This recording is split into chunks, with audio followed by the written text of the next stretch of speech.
Hi friend, this is Shrikant.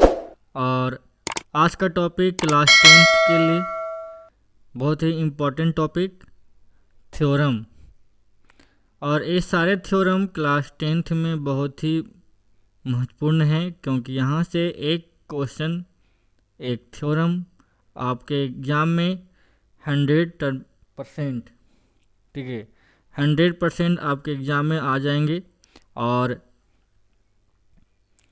यहाँ पे हम 4 थ्योरम के बारे में डिस्कस करेंगे, और 4 में से एक थ्योरम हम गारंटी देते हैं कि 100% वर्क करेगा, 100% आपके एग्ज़ाम में आएंगे, ठीक है। तो आप बहुत ही सावधानीपूर्वक समझकर समझेंगे और देखेंगे कि कैसे थ्योरम को हम सिद्ध करेंगे और कैसे हम उसको हम बनाते हैं, ठीक है। तो इसमें जो थ्योरम है 2009 से 22 तक पूछे गए हैं, कब कब पूछे गए हैं उसके बारे में डिस्कस किया गया है, ठीक है। तो आइए हम समझते हैं कि वे सारे थ्योरम कौन कौन से हैं। उससे पहले यदि हमारे चैनल पर आप नए हैं तो हमारे चैनल को सब्सक्राइब कर दें और बेल आइकन को दबा दें, ताकि समय पर आपको नोटिफिकेशन मिल जाए, ठीक है, और आपका प्रिपरेशन बहुत बेहतर तरीक़ा से हो जाए। हम समय समय पर वीडियो बना कर डालते रहेंगे ताकि आपके एग्ज़ाम में दिक्कत ना हो, ठीक है। तो आइए पहला थ्योरम पर हम बात करते हैं। पहला थ्योरम कहता है, सिद्ध करें कि यदि किसी त्रिभुज की एक भुजा के समांतर, ठीक है, किसी भुजा के समांतर अन्य दो भुजाओं को भिन्न भिन्न बिंदुओं पर प्रतिच्छेद करने के लिए एक रेखा खींची जाए तो अन्य दो भुजाएं एक ही अनुपात में विभाजित होती है, ठीक है। तो ये थ्योरम है, सिंपल सा दिमाग लगाइएगा। कहता है कि एक त्रिभुज है, ठीक है, कोई भी त्रिभुज हो सकता है, और यदि एक भुजा के समांतर एक रेखा खींच दें, ठीक है, तो वह जो भुजा होगा अन्य दो भुजाओं को अलग अलग बिंदु पर प्रतिच्छेद करता है, तो जो भुजाएं होती हैं वो एक ही अनुपात में बढ़ जाती है। एक कहने का तात्पर्य हुआ। देखिए फिगर से समझते हैं। मान लिया जाए एक त्रिभुज है ना, यहाँ पर दिया हुआ है ABC एक त्रिभुज है, ठीक है, समझिएगा। और यहाँ पे कह रहा है कि एक भुजा है BC, ठीक है, एक भुजा क्या है BC, और इस BC के समांतर हमने क्या किया, एक रेखा खींचा है D, और दोनों क्या हैं, दोनों आपस में समांतर है, ठीक है। यहाँ पे जो BC है, ठीक है, वो BC समांतर है, किसके समांतर है, D। तो यदि हम एक रेखा खींच दिए हैं समांतर में, तो देखिए एक भुजा है हमारे पास क्या है AB, और एक भुजा हमारे पास क्या है AC। तो देखो ये जो दो बिंदु पर प्रतिच्छेद किया है, बिंदु E पर और बिंदु D पर, ठीक है कि नहीं। देखिए, और जब ऐसा प्रतिच्छेद किया है तो कह रहा है इतना बटा इतना, मतलब AD बटा DB और AE बटा EC हमको सिद्ध करने के लिए बोला है, ठीक है। और इसी चीज़ को हमने क्या किया है, लिखने का प्रयास किया है। हमने लिखा है कि एक दिया हुआ है, या माना कि, या दिया हुआ है, आप जो भी लिखना चाहते हैं, ABC एक त्रिभुज है कि नहीं। ABC क्या है, एक त्रिभुज है, और BC समांतर D खींचा है कि नहीं। वही ना बोला है कि एक भुजा के समांतर खींचेंगे, तो BC के समांतर क्या खींचा, यहाँ पे D खींचा, जो AB और AC को बिंदु D और E पर प्रतिच्छेद करता है कि नहीं। देखिए जैसे ही हम एक समांतर रेखा खींचे, वो क्या किया, D और E पर प्रतिच्छेद कर दिया, है कि नहीं। अब हमको सिद्ध क्या करना है, जैसे ही प्रतिच्छेद किया बोल रहा है सिद्ध करें कि ए डी बटा डी बी और ए बटा ई सी, है कि नहीं। ए डी बटा डी बी और ए बटा ई सी, ये हमको सिद्ध करके दिखाना है। अब इसको सिद्ध करने के लिए क्या करना पड़ेगा, हमें एक कंस्ट्रक्शन करना पड़ेगा, ठीक है। तो क्या रचना करेंगे कि बी और ई, देखिए बी और ई और डी और सी को मिलाया, है कि नहीं, मिलाया, और डीएम परपेंडिकुलर एसी, जो हमारा डीएम है वो एसी पर परपेंडिकुलर, और जो ईएन है वो एबी पर परपेंडिकुलर हमने क्या किया, ड्रॉ किया। यहाँ तक समझ में आया होगा बहुत और जैसे ही हम उसको ड्रॉ किए तब देखिए प्रमाण में क्या करेंगे, इधर से हमको सबसे पहले इधर देखना है, उसके बाद इधर देखना है, ठीक है। तो पहले इधर लेंगे, तो हमको इधर दिखाना है, तो हम इधर से क्या करेंगे, इस साइड से हम त्रिभुज को लेंगे। तो त्रिभुज ए डी ई, त्रिभुज A D, area A R, area of त्रिभुज ए डी ई, और एरिया यहाँ से बी डी ई हम इधर से लेंगे, ठीक है। तो त्रिभुज का क्षेत्रफल क्या होता है, 1/2 आधार गुण ऊंचाई समकोण त्रिभुज का।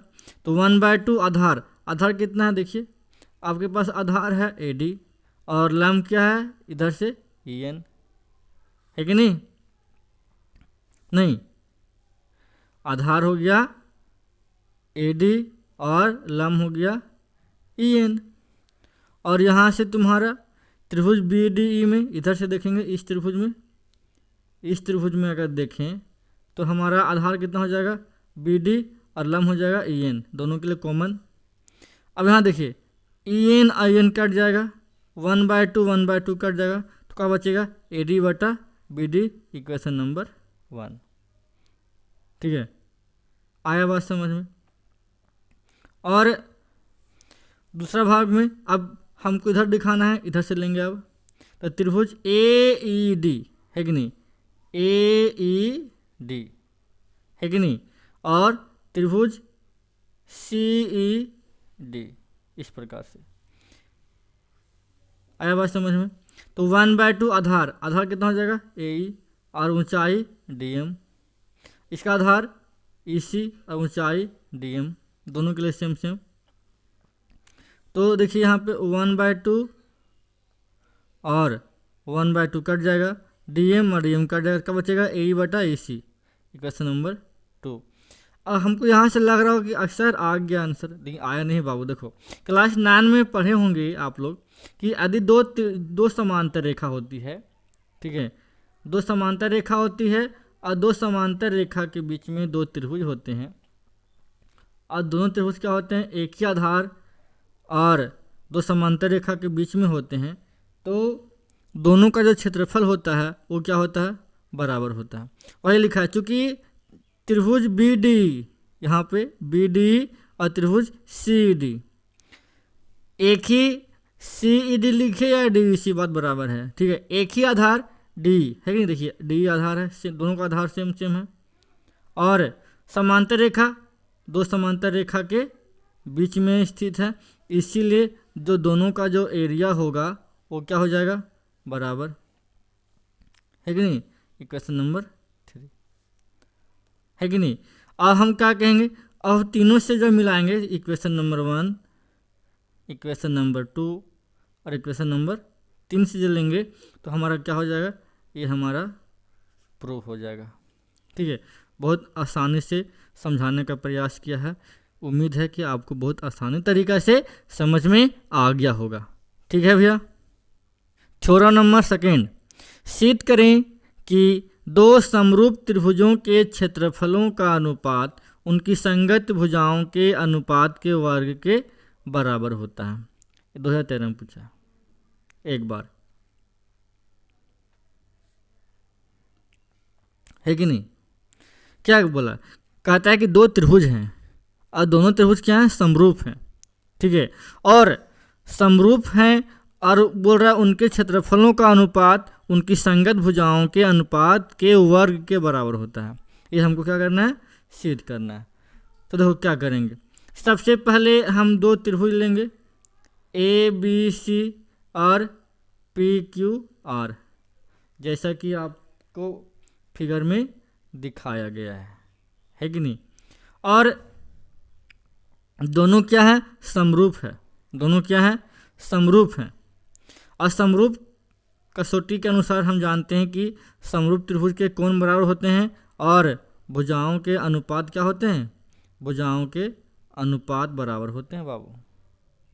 ये इसका कंडीशन है कि नहीं। ये हम त्रिभुज समरूप हो गया, उसके आधार से हमने इसको लिखा है, ठीक है। क्वेश्चन तो सिर्फ बोला समरूप है, तो समरूप है यहाँ तक ठीक है, लेकिन इसके अनुसार ये चीज़ और ये चीज़ हो सकता है कि नहीं। तो सिद्ध करना है area of A B C बटा area of P Q R बराबर प्रत्येक भुजा, इस भुजा के बटा इस भुजा का वर्ग, इस भुजा के बटा इस भुजा का वर्ग और इस भुजा के बटा में इस भुजा का वर्ग के बराबर होगा। इसी चीज़ को तो हमको सिद्ध करना है कि नहीं। तो देखिए ये हमको सिद्ध करना है, तो रचना करना पड़ेगा। हमने क्या रचना किया कि ए एम लम बी सी और पी एन लम क्यू आर खींचा। देखो फिगर में जैसे बनाया गया है, ठीक है। क्या खींचा है यहाँ पे, ए एम लम बी सी और पी एन लम क्यू आर खींचा, ठीक है। आगे बढ़ते हैं। अब हम कर सकते हैं, देखो त्रिभुज का क्षेत्रफल निकालेंगे, तो त्रिभुज का क्षेत्रफल 1/2 आधार गुने ऊंचाई, तो त्रिभुज ए बी सी बटा त्रिभुज पी क्यू आर का क्षेत्रफल बटा 1/2 आधार गुने ऊंचाई, आधार गुने ऊंचाई। तो ए बी सी में आधार कितना, बी सी, और ऊंचाई कितना, ए एम। इस त्रिभुज में आधार क्यू आर और ऊंचाई पी एन।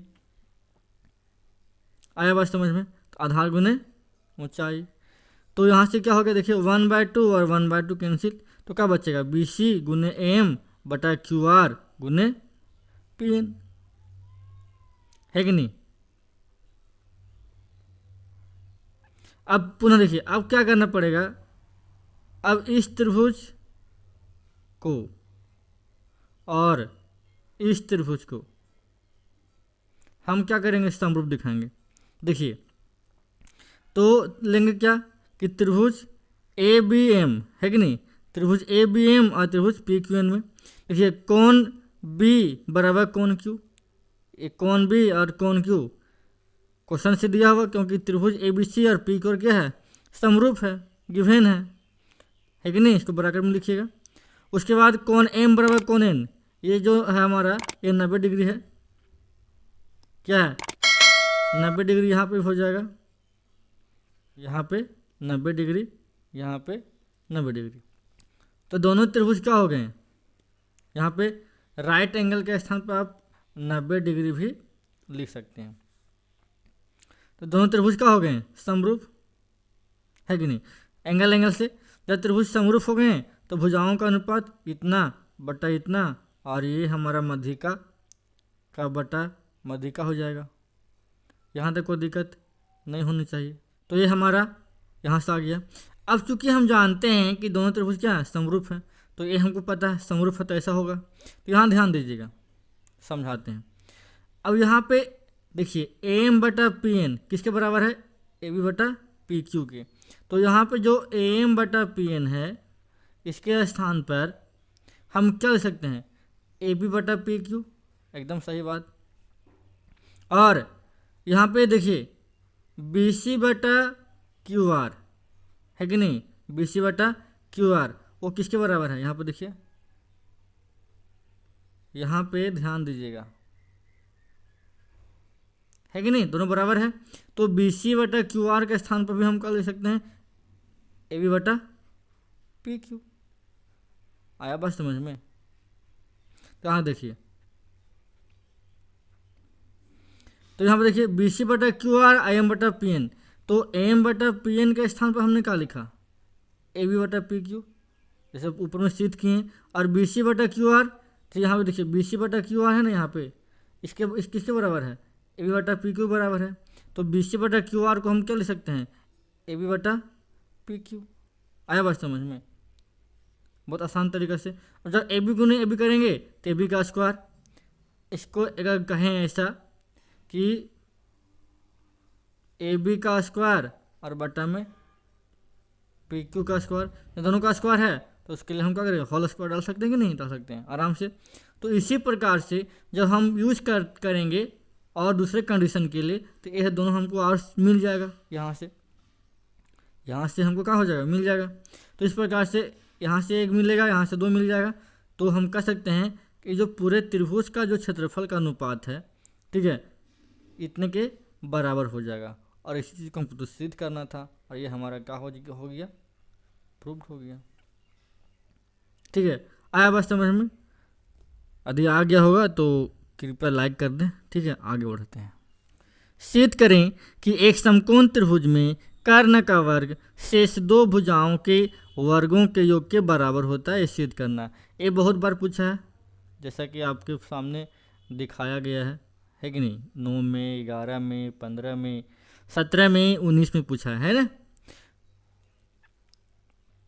देखिए, कहता है एक समकोण त्रिभुज है, तो जैसे फिगर में दिखाया गया है, एक त्रिभुज है, समकोण त्रिभुज है कि नहीं, जिसका कोण भी क्या है, समकोण है और AC कर्ण हो गया।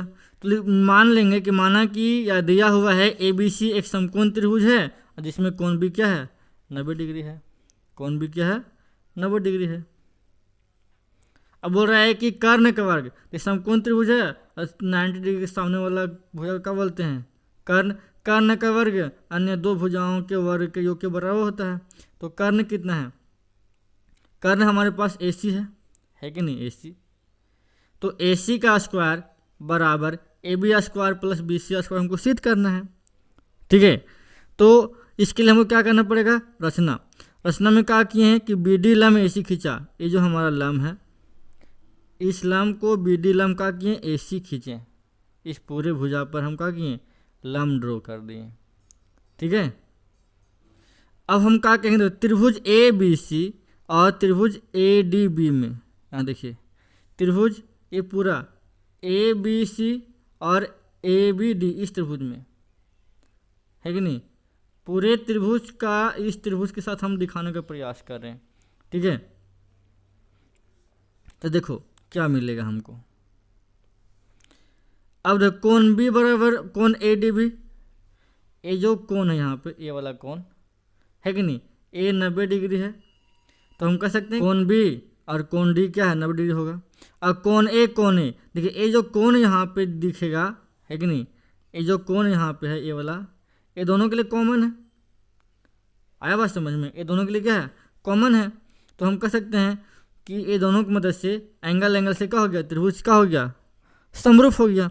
और जब त्रिभुज समरूप होते हैं तो भुजाओं का अनुपात क्या होता है, बराबर होता है। इसको कैसे लिखें, AC बटा AB, BC बटा BD और AB बटा AD। यहाँ देखिए, हम यहाँ पे जब त्रिभुज समरूप होते हैं तो देखिए सबसे पहले 90 डिग्री, तो 90 डिग्री ये बड़ा त्रिभुज में 90 डिग्री के सामने का भुजा कौन होगा, AC है कि नहीं, 90 डिग्री है और उसके सामने का जो भुजा क्या होगा, AC होगा। और इस त्रिभुज में जो 90 डिग्री है इसके सामने का भुजा कितना होगा, AB होगा। तो AC बटा AB लिख सकते हैं, देखिए तो AC बटा AB बोलेंगे हाँ सर। उसके बाद देखिए, अब बच गया दो त्रिभुज, तो बड़ा त्रिभुज में कोण A के सामने का भुजा कौन होगा, BC है कि नहीं, इसके सामने का भुजा कौन होगा, BC। तो हमने यहाँ पे क्या लिखा है, BC। और देखिए नीचे BD लिखे हैं। ठीक है, अब देखिए, और इसी कोण के सामने का भुजा कौन हो जाएगा, BD है कि नहीं। दोनों त्रिभुज, ये बड़ा त्रिभुज में देखिए और ये इसमें, तो BC बटा BD हो जाएगा। अब बचा एक कोण और, जैसे बड़ा त्रिभुज में कोण C है कि नहीं, तो कोण C के सामने का भुजा कितना, AB है कि नहीं। और इस त्रिभुज में कौन सा कोण बचा है कि नहीं, इस त्रिभुज में एक कोण बचा, ये वाला, इसके सामने वाला कोण भुजा ये वाला AD। तो क्या हो जाएगा, इसमें ये वाला, तो AB बटा AD। देखिए, तो उम्मीद है कि ये भाग समझ में आ गया होगा। अब देखिए यहाँ से, अब हमको क्या करना है, इस पार्ट को और इस पार्ट को साथ में रखेंगे है कि नहीं। तो AC बटा AB बराबर AB बटा AD। क्यों? क्योंकि हमको AB स्क्वायर लाना है कि नहीं। जब क्रॉस गुना करेंगे, है कि नहीं, तो AB स्क्वायर बराबर AD इंटू AC हो जाएगा। ये पहला इक्वेशन, यहाँ तक कोई दिक्कत नहीं है। अब देखिए, अब पुनः क्या करेंगे, एक त्रिभुज एक भाग R लेना है कि नहीं, वहाँ तक समझ में आया। अब देखिए, ये हमारा A, ये हमारा B, ये हमारा C। अब क्या करेंगे, ये पूरे त्रिभुज, जो बड़ा त्रिभुज ABC है, अब जो बच गया ये वाला, है कि नहीं, इस त्रिभुज के साथ लेंगे यहाँ पे, तो ये भी 90 डिग्री होगा, ये पूरा का पूरा 90 डिग्री है। तो देखिए, ए 90 डिग्री और कोण भी 90 डिग्री, यहाँ पे D है, तो BDC है कि नहीं, BDC और कोण भी 90 डिग्री। हाँ सर, और कोण C, ए भाग एक कोण C क्या हो जाएगा, उभयनिष्ठ हो जाएगा दोनों के लिए। तो एंगल से भी क्या हो जाएगा, ये दोनों त्रिभुज समरूप हो जाएगा। और समरूप हो जाएगा तो देखिए, जब समरूप हो गया एंगल से, तो भुजाओं का अनुपात तो बराबर होगा। तो देखिए, ये तो हमारा 90 डिग्री है, तो बड़े त्रिभुज में AC और इस 90 डिग्री के सामने का भुजा क्या हो जाएगा, BC। तो AC बटा BC बराबर 90 डिग्री हो गया। अब इस तो बड़ा त्रिभुज में कोण C, बड़ा त्रिभुज में कोण C के सामने का भुजा कौन सी हो जाएगा, AB, और इसी के सामने का भुजा इस त्रिभुज में BD। देखिए गौर से, है कि नहीं, ये वाला। अब बड़ा त्रिभुज में AB, तो AB बटा BD बराबर, अब बताइए कौन सा कौन बच गया। अब हमारे पास जो बच गया कोण A, तो कोण A के सामने का भुजा BC, ठीक है, और इसमें A बच गया, ठीक है, इसके सामने का भुजा CD। देखिए, तो आई होप कि हमने समझाने का प्रयास किया, आपको समझ में आया होगा, है कि नहीं। इस पेयर को उठाएंगे, हमको BC स्क्वायर लाना है, तो हमको BC स्क्वायर यहाँ से मिल जाएगा, इस पेयर से और इस पेयर से मिल जाएगा। अब क्रॉस गुना करो, तो BC स्क्वायर बराबर AC into CD। Equation number 1 equation number 2 मिल गया। इक्वेशन नंबर 1 यहाँ पे ये भाग हमारा इक्वेशन नंबर 1 है, और हमारे पास इक्वेशन नंबर 2 यहाँ से। अब क्या करेंगे, इक्वेशन नंबर 1 और इक्वेशन नंबर 2 को जोड़ दो। देखो, पहला इक्वेशन यहाँ से, दूसरा इक्वेशन यहाँ से। अब यहाँ से क्या हो जाएगा, AB square plus BC square बराबर AD इंटू AC और प्लस AC इंटू CD, है कि नहीं। अब देखिए, यहाँ पे इधर एक पार्ट, इधर का भाग तो आ गया, हमको इधर लाना है। अब यहाँ पे देखिए, AC और AC कॉमन है, तो इसको AC कॉमन निकाल दो, है कि नहीं, कॉमन निकाल दो आराम से। और यहाँ से क्या हो जाएगा तुम्हारा, अब बच गया AD प्लस CD। अब ध्यान से देखिएगा, एकदम आपको पहुँचाते हैं कहाँ से। अब देखिए, AD और DC जब जोड़ेंगे बाबू, तो AC आएगा, एकदम आएगा सर, दोनों को जोड़ देंगे तो AC आ जाएगा सर, है कि नहीं। तो वही चीज़ हम करने वाले हैं। तो AD प्लस CD, तो दोनों कॉमन क्या दिख रहा है, D को हटा दो, क्या बचेगा AC। तो AC इंटू AC क्या आ जाएगा, AC स्क्वायर, और जो हमको सिद्ध करना था वो हमारा आ गया। ये हमारा क्या हो जाएगा, proof. This is the last theorem of this topic and class 10th। और इस 4 में से एक पक्का है, 100% श्योर, गारंटी देते हैं एग्जाम में आएगा, ठीक है। तो ध्यान से देखिएगा और समझिएगा, ठीक है। देखिए, कहता है सिद्ध करें कि किसी त्रिभुज के एक भुजा का वर्ग अन्य 2 भुजाओं के वर्गों के योग के बराबर हो, तो पहली भुजा का समूह कोण क्या होता है, समकोण होता है, ठीक है। सिद्ध करें कि किसी त्रिभुज में एक भुजा का वर्ग, मान लीजिए कि एक त्रिभुज ABC है, क्या है, एक त्रिभुज ABC है, और बोल रहा एक भुजा का वर्ग, मान लो AC का वर्ग, है कि नहीं, अन्य 2 भुजाओं के वर्ग के योग के बराबर है, ठीक है।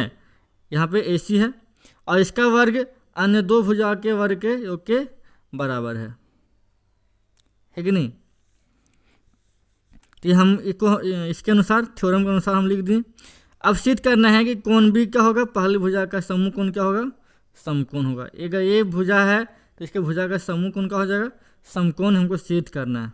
देखिए, अब इसको सिद्ध करने के लिए क्या करना है, एक रचना करना पड़ेगा। हमने क्या किया, एक त्रिभुज PQR की रचना किया। यहाँ पे एक त्रिभुज है PQR, और इसमें कोण Q को क्या माना है, 90 डिग्री, कोण Q का मान है 90 डिग्री, और PQ, जो PQ है ये वाला, वो AB के बराबर है, और क्यू आर बी सी के बराबर है, मान लिए, है कि नहीं। अब प्रमाण में देखिए क्या करते हैं। सबसे पहली बात जो हम रचना किए हैं एक समकोण त्रिभुज पी क्यू आर। तो समकोण त्रिभुज में क्या होता है, समकोण त्रिभुज में पाइथागोरस प्रमेय क्या कहता है, कर्ण का स्क्वायर बराबर लंब स्क्वायर प्लस आधार स्क्वायर। तो इसको लिख सकते हैं पी आर स्क्वायर बराबर P Q square plus Q R का होल स्क्वायर, क्योंकि कौन क्यू 90 डिग्री और ये हमारा कर्ण हो जाएगा, है कि नहीं। अब पी आर का होल स्क्वायर पी क्यू का स्क्वायर प्लस क्यू आर का स्क्वायर। बोलेंगे हाँ सर, आराम से पाइथागोरस प्रमेय से लिख सकते हैं। अब ध्यान दीजिए, हमने बोला है कि जो पी क्यू है वो ए बी के बराबर है, हाँ सर, और बी सी है वो क्यू आर के बराबर है। तो जहाँ पी क्यू वहाँ पे ए बी, जहाँ पे क्यू आर वहाँ पे बी सी लिख सकते हैं, एकदम लिख सकते हैं सर। यहाँ से एक और देखिए, और अभी हमने बताया है थ्योरम में ए भाग को कि ए सी स्क्वायर बराबर A B square plus B C square दिया हुआ, एकदम दिया हुआ सर। देखिए तो ए भाग दोनों के लिए बराबर है कि नहीं, बराबर है। तो जब राइट हैंड साइड बराबर तो लेफ्ट हैंड साइड ऑटोमेटिक बराबर हो जाएगा, है कि नहीं, बराबर होगा, बताइए। इसलिए हम यहाँ से क्या लिख सकते हैं, देखिए अब यहाँ से हम लिख सकते हैं इसलिए कि पी आर का स्क्वायर बराबर ए सी का स्क्वायर। जब स्क्वायर स्क्वायर कैंसिल तो क्या बचेगा बताइए, हमारे पास ए सी बराबर पी आर बचेगा, एकदम सर। अब देखिए अब क्या करेंगे, त्रिभुज दोनों त्रिभुज में को हम दिखाने का प्रयास करेंगे सर्वांगसम है कि नहीं। देखो सबसे पहली बात कि ए बी बराबर पी क्यू रचना से और बी सी बराबर क्यू आर रचना से। देखिए ए भाग और ए भाग बराबर है, ए भाग बराबर है। और देखिए यहाँ से अभी हमने दिखाया कि ए सी और पी आर भी क्या हो गया, बराबर, इक्वेशन नंबर 1 से। तो दोनों तीनों भुजाएं आपस में क्या हो गई, बराबर। जब बराबर हो गई तो हम कहेंगे कि नहीं कि एस से त्रिभुज का हो गया, सर्वांगसम हो गया। जब त्रिभुज सर्वांगसम हो जाएगा तो बताओ संगत भाग बराबर हो जाएगा। इसलिए कोण बी बराबर कोण क्यू होगा कि नहीं होगा, एकदम होगा सर, है कि नहीं। कोण बी बराबर कोण क्यू, ए भाग और ए भाग बराबर हो जाएगा, क्योंकि दोनों त्रिभुज क्या हो गए हैं, सर्वांगसम। कहाँ से, इसलिए कोण बी बराबर 90 डिग्री, क्योंकि कोण क्यू का मान कितना है, 90 डिग्री। और जो हमको प्रूफ करना था वो हमारा प्रूफ हो गया, ठीक है। तो आई होप कि हमारा वीडियो समझ में आया होगा और बहुत अच्छा से समझ में आया होगा। तो उम्मीद करते हैं कि वीडियो को आप शेयर करेंगे, लाइक कर देंगे, सब्सक्राइब कर देंगे और वीडियो को शेयर कर देंगे, ताकि और लोगों को समझने का मौका मिले और वीडियो देखने का मौका मिले, ठीक है। तो फिर मिलेंगे एक नए वीडियो के साथ, तब तक के लिए धन्यवाद, थैंक यू।